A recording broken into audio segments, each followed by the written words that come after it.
পরম শান্তি। আজকে আবারও এলাম আপনাদের সঙ্গে কিছু আধ্যাত্মিক বার্তা নিয়ে। আপনাদের সবাইকে আমার হৃদয়ের অন্তরস্থল থেকে একরাশ শুভেচ্ছা ও অভিনন্দন দিয়ে আজকের বক্তব্য শুরু করছি। আজকের বিষয় হচ্ছে অপূর্ণ জীবনে পূর্ণতার সন্ধান, মন মাঝে আধ্যাত্মিকতার বন্ধন। আধ্যাত্মিকতা ও জীবন একে অপরের সঙ্গে গভীরভাবে জড়িত। আধ্যাত্মিকতা হলো জীবনের অর্থ, উদ্দেশ্য এবং জীবনের অস্তিত্বের গভীরতম দিকগুলো নিয়ে অনুসন্ধান। এটি কোনো নির্দিষ্ট ধর্মীয় বিশ্বাস বা আচার অনুষ্ঠানের মধ্যে সীমাবদ্ধ নয়, বরং এটি একটি ব্যক্তিগত যাত্রা। আধ্যাত্মিকতার মূল ধারণা হলো নিজের ভেতরের সত্তা বা আত্মাকে জানা। আবার জীবনের অস্তিত্ব নিয়ে যদি কথা বলি, তো মনের মাঝে একটি প্রশ্ন জেগে ওঠে, জীবনের বৃহত্ত উদ্দেশ্য কি? আর সেটি আজকে আমরা বোঝার চেষ্টা করব। জীবনের বৃহত্তম উদ্দেশ্য বুঝতে হলে কয়েকটি বিষয়ের প্রতি আমাদের নজর রাখা উচিত। যেমন সংযম, নিজেকে মহাবিশ্বের বা কোনো উচ্চতর শক্তির অংশ হিসেবে অনুভব করা। তারপরে হলো মূল্যবোধ, প্রেম, সহানুভূতি, ক্ষমা এবং কৃতজ্ঞতার মতো গুণগুলোকে জীবনে স্থান দেওয়া। আধ্যাত্মিকতা জীবনের সঙ্গে বিভিন্নভাবে মিশে আছে, যেমন মানসিক শান্তির জন্য ধ্যান, প্রার্থনা বা প্রকৃতির সঙ্গে সময় কাটানো। আধ্যাত্মিক অনুশীলন গুলো মানসিক চাপ কমাতে এবং মনের মাঝে শান্তি এনে দিতে সাহায্য করে। আধ্যাত্মিকতা যখন আমাদের জীবনে উদ্দেশ্য যোগ করে, তখন জীবন আরো অর্থপূর্ণ। আধ্যাত্মিকতা আমাদের মধ্যে ভালো মন্দ বিচার করার ক্ষমতা বাড়ায় এবং নৈতিক জীবনযাপন করতে উৎসাহিত করে। আধ্যাত্মিক চেতনার মাধ্যমে আমরা অন্য মানুষের প্রতি আরো বেশি সহানুভূতিশীল ও দয়ালু হতে শিখি। আধ্যাত্মিকতা হলো জীবনের সেই অংশ যা আমাদের ভেতর থেকে চালিত করে এবং আমাদের অস্তিত্বকে এক নতুন মাত্রা দেয়। আধ্যাত্মিকতা নিয়ে আপনাদের তিনটি গুরুত্বপূর্ণ বিষয়ের উপর আরো কিছু তথ্য ভিত্তি আলোচনা করব, যেটি আপনাদের আগ্রহের সাথে সম্পর্কিত হতে পারে। আধ্যাত্মিকতা এবং বিজ্ঞান আপাতত দৃষ্টিতে দুটি ভিন্ন পথ মনে হলেও আধুনিক যুগে অনেক বিজ্ঞানী ও গবেষক এই দুইয়ের মধ্যে সম্পর্ক খোঁজার চেষ্টা করছে। বিজ্ঞানীরা দেখিয়েছেন যে ধ্যান, মেডিটেশন বা গভীর প্রার্থনার মতো আধ্যাত্মিক অনুশীলনগুলো মস্তিষ্কের গঠন এবং কার্যকারিতার উপর ইতিবাচক প্রভাব ফেলে। এটি মনোযোগ বৃদ্ধি, আবেগ নিয়ন্ত্রণ এবং মানসিক চাপ কমাতে সাহায্য করে। কিছু পদার্থবিজ্ঞানী কোয়ান্টাম মেকানিজমের রহস্যময় দিকগুলো নিয়ে আলোচনা করার সময় আধ্যাত্মিক ধারণার প্রতি আগ্রহ দেখিয়েছেন। যদিও এই বিষয়ে কোনো চূড়ান্ত বৈজ্ঞানিক প্রমাণ নেই, তবুও এটি একটি কৌতূহল বশত আলোচনার বিষয়।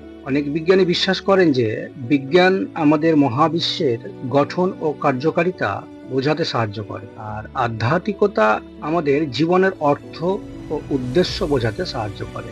এই দুটি দৃষ্টিভঙ্গিকে এক করলে আমরা বিশ্বকে আরো সম্পূর্ণভাবে বুঝতে পারি। আধ্যাত্মিক জীবন যাপনের জন্য কোনো নির্দিষ্ট নিয়ম নেই, বিভিন্ন পথ রয়েছে, যার মধ্যে থেকে আপনি আপনার জন্য উপযুক্ত পথটি বেছে নিতে পারেন।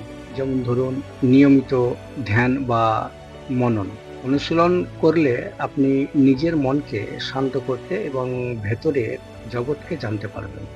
প্রকৃতির কাছাকাছি থাকলে বা প্রকৃতির সৌন্দর্য উপভোগ করলে আপনি মহাবিশ্বের সঙ্গে একাত্মতা অনুভব করতে পারবেন।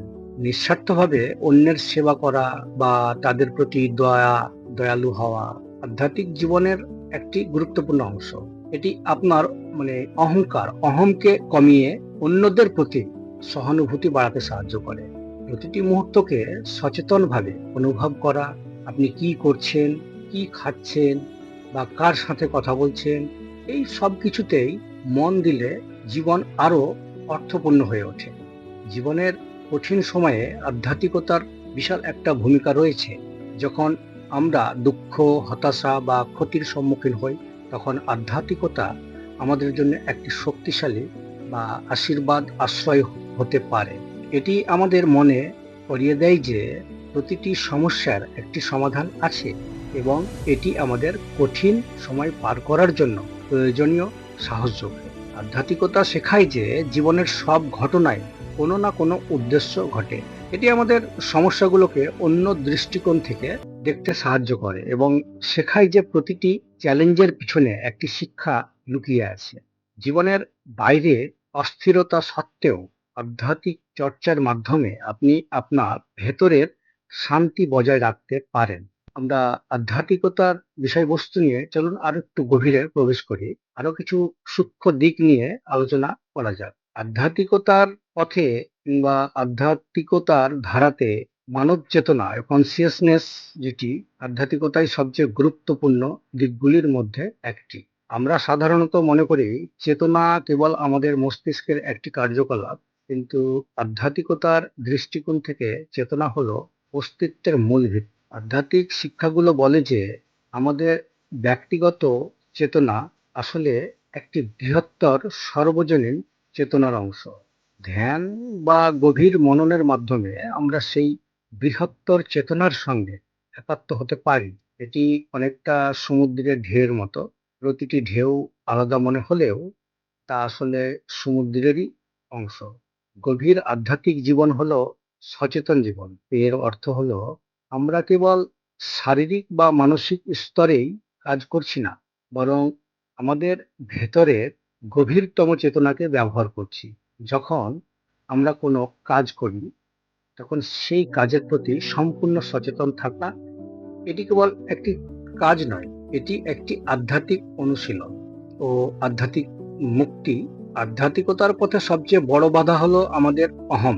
অহম হলো আমাদের সেই ধারণা যা আমাদের নিজেদেরকে অন্য সবার থেকে আলাদা এবং স্বতন্ত্র সত্তা হিসেবে দেখাতে শেখায়। অহম আমাদের নাম, খ্যাতি, পদ, সম্পর্ক এবং ব্যক্তিগত সাফল্য দিয়েও গঠিত হয়। এটি আমাদের মনের নিরাপত্তার অনুভূতি তৈরি করে, কিন্তু এই সাথে এটি আমাদেরকে ভয়, ক্রোধ, হিংসা এবং একাকিত্বের দিকে ঠেলেও দেয়। আধ্যাত্মিকতা শেখায় যে প্রকৃত মুক্তি ও শান্তি আসে অহমকে অতিক্রম করার মাধ্যমে। যখন আমরা আমাদের অহম থেকে দূরে সরে যেতে পারি, তখন আমরা বুঝতে পারি যে আমরা কেবল একটি শরীর বা নাম নয়, বরং আমরা এক বৃহত্তর চেতনার অংশ। এটি কোনো কিছু ধ্বংস করা নয়, বরং নিজেদেরকে আরো ভালোভাবে বোঝা।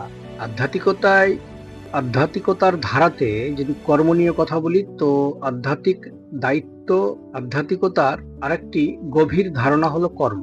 এটি কেবল ভালো মন্দ কাজের ফলাফল নয়, বরং এটি আমাদের প্রতিটি চিন্তা, কথা এবং কাজের এক গভীর প্রতিফলন। কর্ম কেবল বর্তমান জীবনের কাজগুলোর ফল নয়, এটি আমাদের পরবর্তী জীবন ও বর্তমান জীবনের সব চিন্তা, ভাবনা এবং কাজের একটি জটিল জাল। আধ্যাত্মিক দৃষ্টিকোণ থেকে আমাদের কর্মফল আমাদের অভিজ্ঞতা এবং জীবনের পথ নির্ধারণ করে। আধ্যাত্মিক পথ আমাদের শেখায় কিভাবে কর্মের চক্র থেকে মুক্তি পেতে হয়। এর জন্য প্রয়োজন সচেতনভাবে কাজ করা এবং ফলাফলের প্রতি আসক্তি ত্যাগ করা। যখন আমরা কোনো প্রত্যাশা ছাড়া বা কোনো ব্যক্তিগত লাভের আশা না করে কাজ করি, তখন আমরা কর্মের বন্ধন থেকে মুক্ত হতে পারি। এই গভীর বিষয়গুলো নিয়ে আলোচনা করতে গেলে আরো অনেক কিছু বলা যায়। আপনাদের যদি কোনো আরো নির্দিষ্ট বিষয় নিয়ে জানতে ইচ্ছুক বা আগ্রহী থাকে, তো কমেন্টে আপনারা বলতে পারেন। অবশ্যই আমি সেই বিষয় নিয়ে চিন্তা ভাবনা করব এবং চেষ্টা করব আলোচনা সভা। তো যাই হোক, আমার আন্তরিক কামনা মুক্ত হোক সমগ্র সৃষ্টি, স্থির হোক সকল মন, পরম শান্তির স্রোতে প্রবাহিত হোক সমগ্র মানবের হৃদয় স্থান। এই বলে আমার আজকের আলোচনা এখানেই শেষ করলাম। আপনারা সকলে ভালো থাকুন। পরম শান্তি।